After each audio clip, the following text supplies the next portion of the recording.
आपको साइबर फर्जीवाड़े से बचाने के लिए सरकार भी एक मॉडल लेकर आई है। डीएनए मित्रों, जब आप मोबाइल खरीदते हैं तो कई ऐप ऐसे होते हैं जो मोबाइल में पहले से ही मौजूद होते हैं।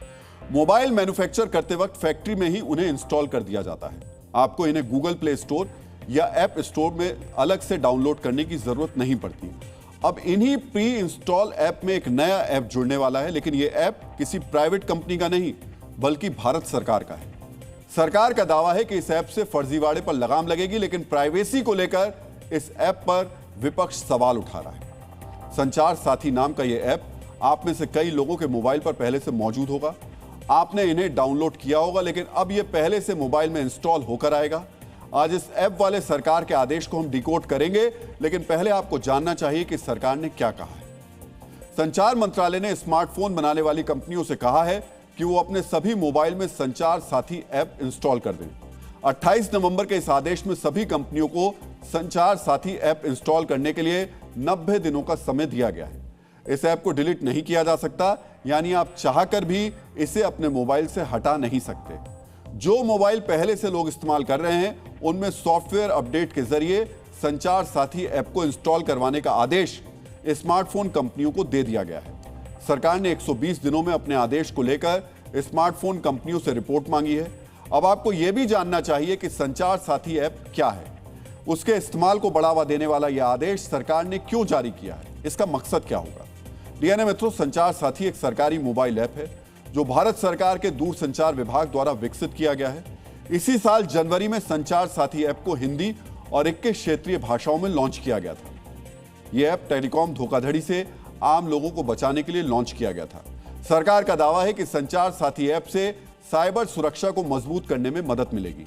ऐप के जरिए संदिग्ध कॉल, मैसेज या फर्जी मोबाइल नंबरों के बारे में जानकारी देना आसान हो जाता है। इस ऐप के जरिए क्या क्या सुविधाएं मिलती हैं उनके बारे में भी आपको जानना चाहिए। संचार साथी ऐप के जरिए आप ये जान सकते हैं कि आपके नाम पर कितने मोबाइल कनेक्शन हैं। अगर कोई मोबाइल कनेक्शन धोखाधड़ी से आपके नाम पर लिया गया है तो उसे ब्लॉक किया जा सकता है। साइबर ठगी के इरादे से कोई कॉल या मैसेज आता है तो इस ऐप से उसकी रिपोर्ट कर सकते हैं। अगर आपका फोन खो गया है या चोरी हो गया है तो उस हैंडसेट का IMEI नंबर ऐप में एंटर करके आप उसको ब्लॉक कर सकते हैं। इसके बाद वो किसी मोबाइल नेटवर्क से कनेक्ट नहीं होगा। सरकार के मुताबिक ये ऐप टेलीकॉम फ्रॉड से लड़ने का एक मजबूत हथियार है और इसकी वजह से लाखों फ्रॉड कॉल्स रोके गए।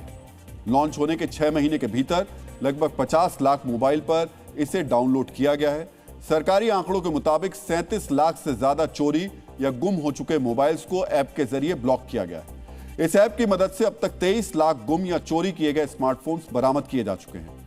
साथ ही 3 करोड़ फर्जी कनेक्शंस को भी हटाया गया। लेकिन इस ऐप को अनिवार्य बनाने के आदेश को लेकर अब विवाद भी शुरू हो गया है।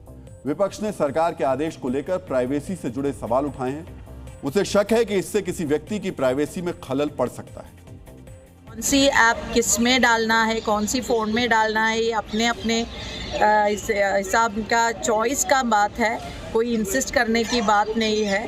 तो this is like a clear intrusion of privacy and government should stay away from such things. Government कुछ बोलते हैं लेकिन गवर्नमेंट का इंटेंशन हमेशा कुछ और होता है। मन में लोगों को अविश्वास है सरकार को, उस किसी भ्रम को या किसी वहम को दूर करने के लिए, उसको निकालने के लिए सरकार को उस पर पूरी मेहनत करनी चाहिए। उसको पूरे तरीके से बताना चाहिए कि ये सिर्फ देश की सुरक्षा के लिए है, लोगों की भलाई के लिए, जन भलाई के लिए है।